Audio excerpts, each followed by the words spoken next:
So before we jump into Daniel, like I was saying, and we set the scene for Daniel and the lion's den, I just wanted to read a couple of statements from Ellen White that she makes with regards to Daniel and the three Hebrew boys, and both of these are taken from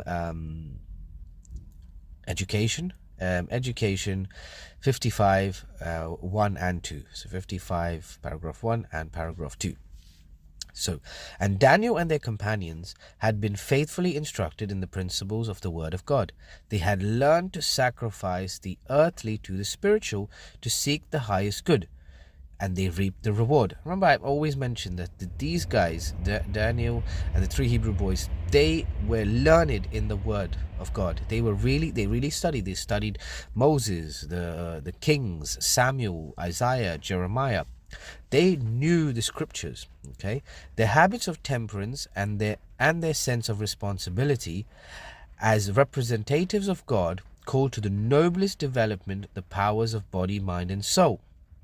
Because they were learned and they used the influence of God. They allowed God to influence them, which allowed them to develop these. Their entire body they dedicated to the work of God. At the end of their training, in their examination with other candidates for the honors of the kingdom, there was none found like Daniel, Ananiah, Mishael, and Azariah. We read that in 1.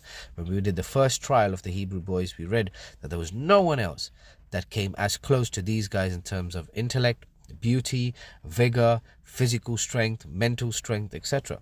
At the court of Babylon were gathered representatives from all lands, men of the choicest talents, men the most richly endowed with natural gifts and possessed of the highest culture this world could bestow.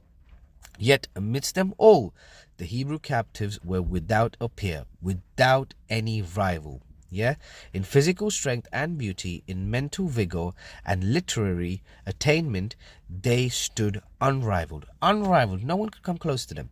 In all matters of wisdom, understanding, that the king inquired of them, he found them 10 times better than all the magicians, astrologers that were in all his kingdom. And we read that in his realm. We read that in Daniel 1:20. So again, so people itself, the